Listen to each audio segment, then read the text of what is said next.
In the Rocky Mountains, we have more than enough gorgeous vistas to enjoy. From the majestic peaks of the Gore Range to the glistening creeks on the valley floor, beauty surrounds us. But this beauty isn't confined to the outdoors. The valley is home to several galleries which house magnificent pieces of work by talented artists from near and far.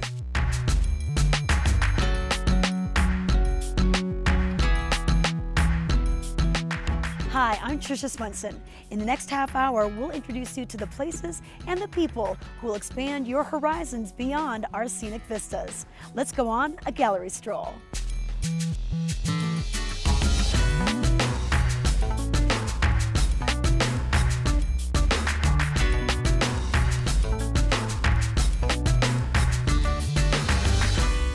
No matter what the weather's like outside, the colorful works at Peace Art Gallery will brighten your day. Come on, let's learn more about glass art. Hi, Ava. Hello.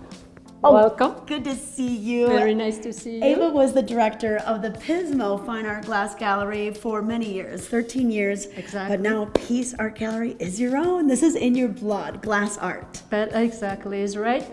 I grew up in a glass making family, and glass is really one of the most interesting medium to me, and I love it, and I just want to show you around a little bit. Well, let's take a look. Just a few examples right Exactly. here. And if you think in glass is just sand, fire, and human breath. That's how you create glass. And imagine all these pieces, very different looking, very different shapes, and very different technique making the particular piece. So this, for example, has 35 sheets of glass, and artist paints on each individual pane and just creates this wonderful object, which looks like it's one solid object, but it's just, constructed piece. So the other example of different technique which is fusing would be this piece, and it is 9,000 strands of glass fused together, and these intricate colors come from just really adding different metallic oxides in glass. Different metallic oxides will give you the green, different will give you the red, and on a different technique, this is typical blown glass with using old Italian technique called Murini. So the artists have to create those tiny little glass beads with this little detail work, and then pick it up and blows it into this wonderful, wonderful shape. And mosaic, that's one of the purest forms of the glass art, right? That's right. Mosaic, for example, we have it right here. Those are 3 millimeter diameter glass dots the artist puts on the glass sheet, and it is a wonderful example. As you said, it's a very ancient technique, one of the first technique where we recognize glass as an art form. Okay, well, let's take a look at the rest of the gallery. Okay, let's do it. Ava, there's so much color that can be found with glass art in your gallery, but there's also beauty with an absence of color. This is such a perfect fit for our environment here, trees and a very mute coloring, and see how much drama you can achieve. And then if we look in a little further, this is representation of the most technical what you can find in glass, because this gentleman, his name is Richard Royal, is the master of glass blowing in the United States. He was there at the beginning of everything happening, and look at the wonderful color and the technique, and I am so glad actually I could represent his work here. And you're starting to carry some other mediums. I did bring an artist from Colorado, and she works in clay. These are also bronze castings. And besides this, I also focus on the two-dimensional work, and I do have some great paintings by Polish artist Adam Wator. And talking about Polish art, we do have this extravaganza. It is a very whimsical combination of bronze and ceramics, and they are just wonderful pieces which will put a smile on your face, will give you a good day start. Well, and that's the thing about glass art. It is so whimsical and so fun to look at, and there's so many different subject matters. And even just gift items, whether it's an ornament or the jewelry, this really is wearable art. Yes, and it is, look at this piece, it's very sculptural, but of course it would look so good with your evening dress because it makes such a classy, great statement. Yeah, it's a real statement piece. Well, Ava, it's been so fun to see the gallery and learn about the glass art and the techniques. You know, we are so passionate about glass and we would love to talk everybody about it, so please visit and we'll tell you all about this magic medium. At 12.5 feet tall, this 7,000-pound tribute to the men who trained at nearby Camp Hale and served in the 10th Mountain Division of the U.S. Army during World War II is the most photographed piece of art in Vail. Many of the members of the 10th Mountain Division went on to create the outdoor industry as we know it today.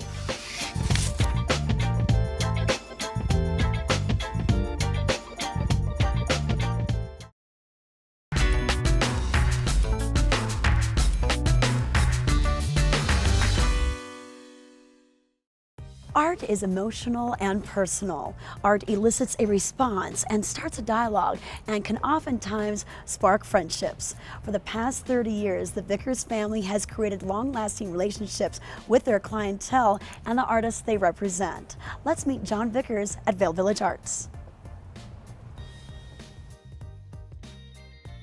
Hi, John. Great to see you. Congratulations, Vail Village Arts. Been here 30 years. What's the secret? I don't think there is a secret. We don't have a preconceived idea of what this gallery is.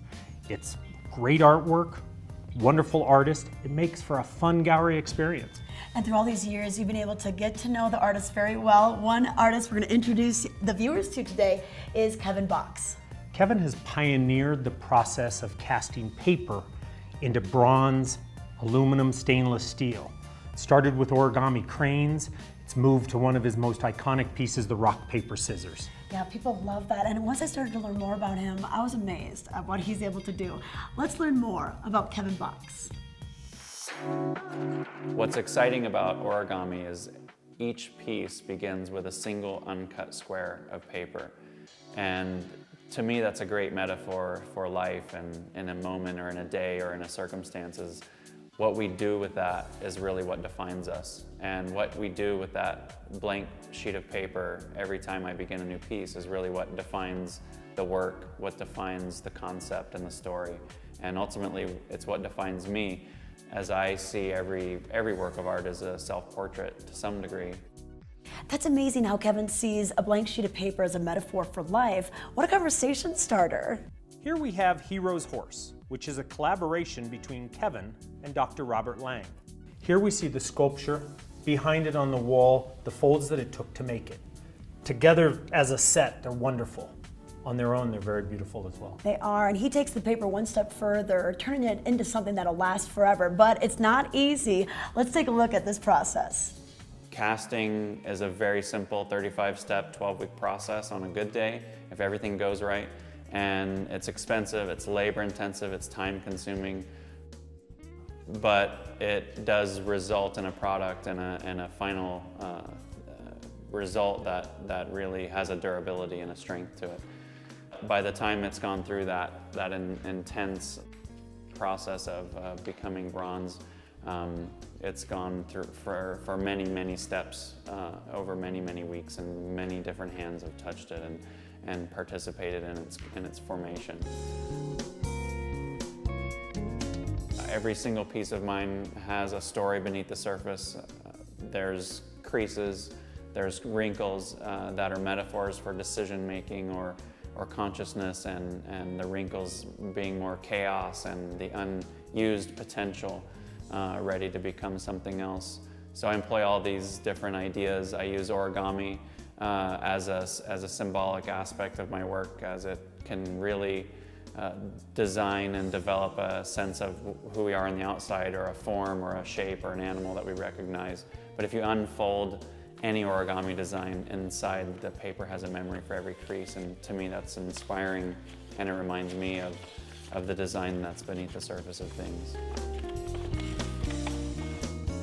folded or unfolded, Kevin's work is beautiful and it must really draw people in who want to talk to you about it. We have fun conversations with young and old alike. Seems like there's always a piece that speaks to each and every person that visits the gallery. It's artists like Kevin Box that have allowed us to stand the test of time. Well, if you want to strike up the conversation about art, you can do so at Vail Village Arts. Sometimes art can inspire spontaneous fun. In the case of the children's fountain, the actions of the subject matter set an example for those enjoying this refreshing way of cooling off. This was one of the first public art displays, dedicated in December of 1986.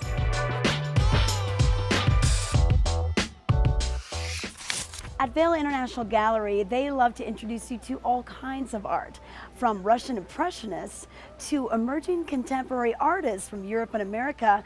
They have something that will appeal to your senses. Let's take a look.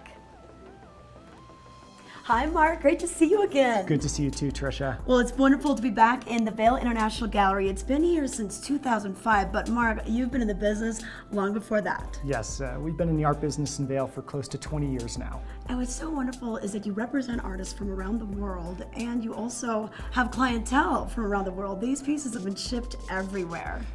That's true. We represent artists from around the world, and we ship art around the world. But you do have some local Colorado artists, including the sculptor over here. Tell us about James Moore. James Moore is a Colorado-born sculptor. He's influenced by Oriental art and design, but his pieces have a relevance to the area.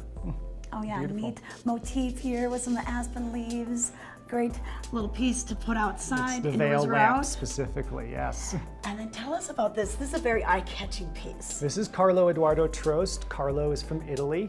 He's one of our best-known artists. Carlo works in wood. He's a sculptor, but the pieces hang on the wall. They feel very light, airy, as if they're fabric, almost floating. Oh yeah, you need to come in and check this out. A real interesting process, how he does this. And that's what's great. You can interact with the people that come on in and teach them about the art. And then another thing that your gallery is known for, the Russian Impressionists. That's true. This is a piece by Nikolai Timkov. Nikolai Timkov is one of the most important post-World War II Soviet artists. He lived in St. Petersburg. He's what people call now a Russian Impressionist. Well, and a lot of these works weren't even available until after the Cold War ended. That's true. This is a market that developed post-perestroika. Americans, Europeans, and Russians collect this work now. Okay. Well, what's interesting about Vail International Gallery, you walk in and you just think it's a little area, but then you keep on going back and back, and then in the very back, tell us about your exhibition area. We have a plaza space, which we've had for about 8 years now, where we hold solo exhibitions for different contemporary artists. We try to exhibit and show large bodies of work by these artists so that people can really get an understanding of what they do. Okay, let's go check it out. All right. Wow, Mark, this is wonderful that you have this much space to showcase different works. We're very fortunate to have this exhibition space.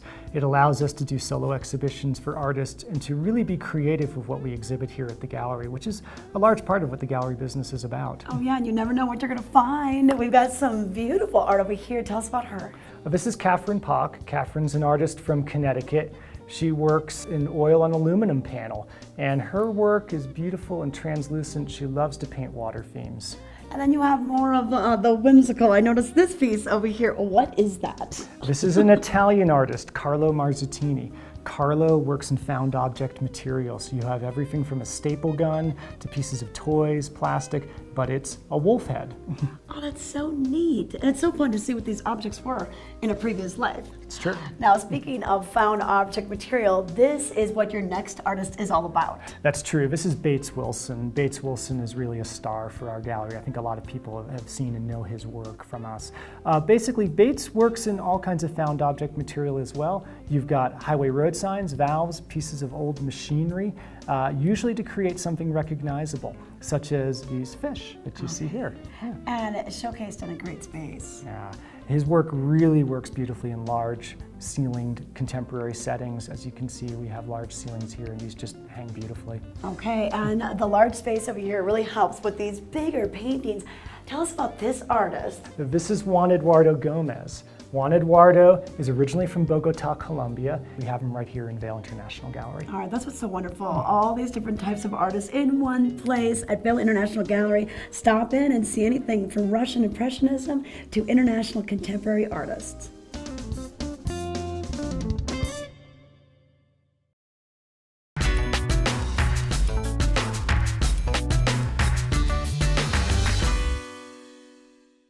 Since 1989, Claggett Ray Gallery has specialized in traditional art, painting, and sculpture from living and deceased masters. Let's check in with Bill Ray and learn more.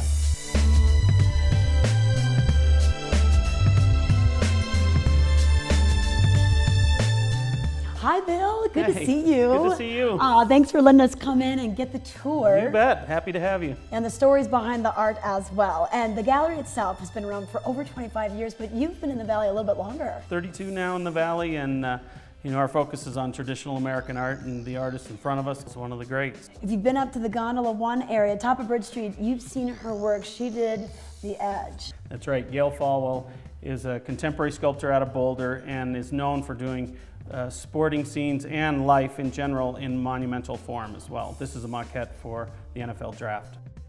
And I understand that you have something special for us. You brought a piece out of the vault for TVA to come and see. We do, so come on, we'll go take a look Okay. by the artist Tom Lovell. Wow, look at this. What an amazing piece of history. Yeah, it's a fabulous piece, and it was created by the painter Tom Lovell, and it is the Surrender at Appomattox. This piece was commissioned by National Geographic of Tom Lovell. He was one of the finest living historic illustrators in the 50s, and they knew that there was no credible painting or photograph of this event in history, so they commissioned Lovell to do it, and through all of his research, it's very historically accurate and was completed in the early 60s for the April 1965 100th anniversary of Surrender at Appomattox. Wow, and look at the detail. They still have mud on their boots and he's all polished up. Lovell was known for capturing the detail, and this is the epitome of a great Lovell work. Well, you carry some other works from a Tom Lovell contemporary, Robert Lockheed. Lockheed was a great one, and they were dear friends. So come on into the next room and we'll visit with Lockheed. Okay.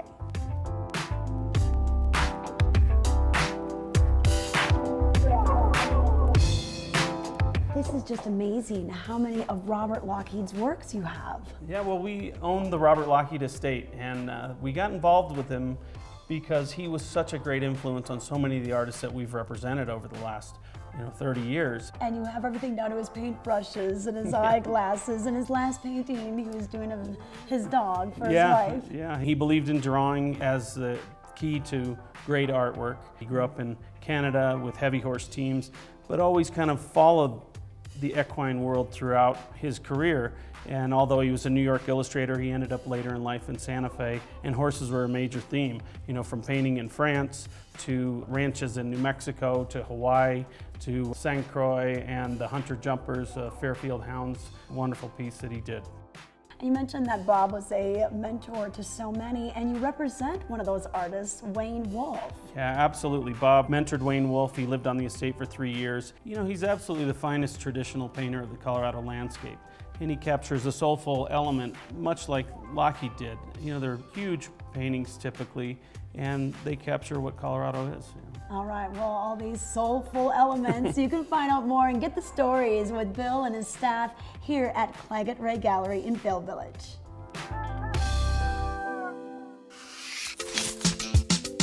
You can't help but notice this racer arcing turns down what appears to be the slopes of Vail Mountain behind it. The Edge dominates the view at Mountain Plaza as you approach Gondola 1. This abstract figure of a downhill skier was inspired by the iconic Bodie Miller for his ski on the edge type of style, but it also honors the skiers and snowboarders who have trained here and have won medals in the Vail Valley.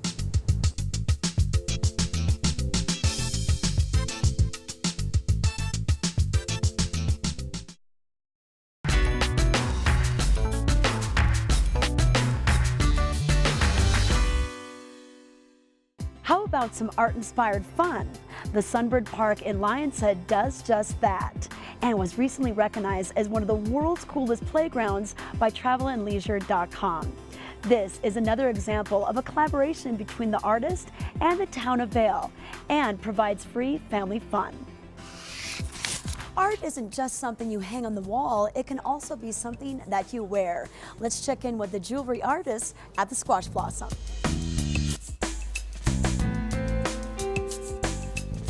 Hi, Patty. Hi, Great to Tricia. see you. How are you?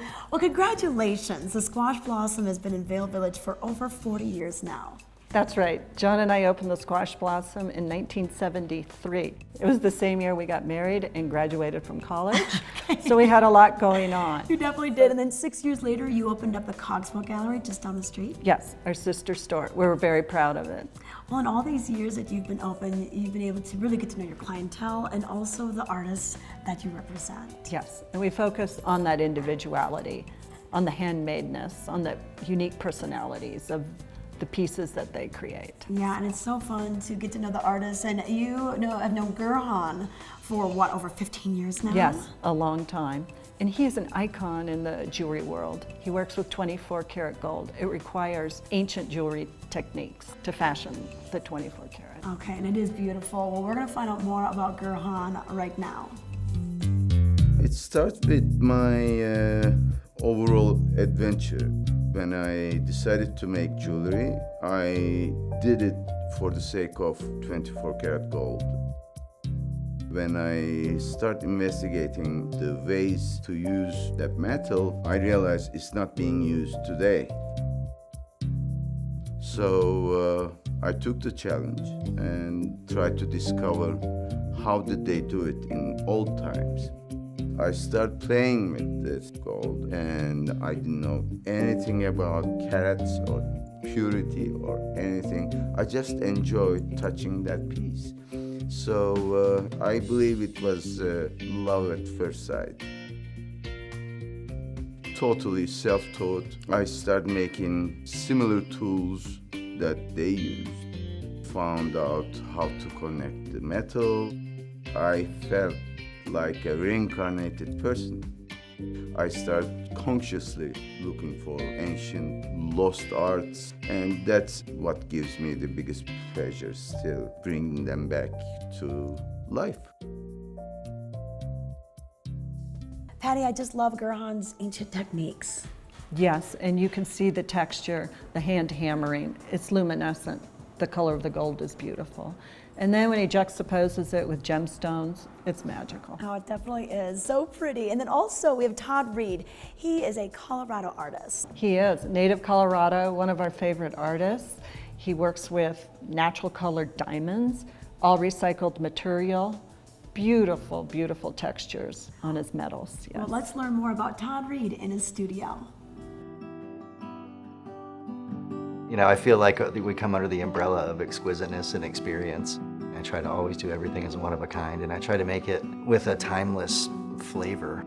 You know, whenever I make something, I don't really take this mark, this moment in history, or what's popular, or what price might be relevant into consideration. I simply make the design that feels appropriate for whatever the emotion is that I'm trying to talk about.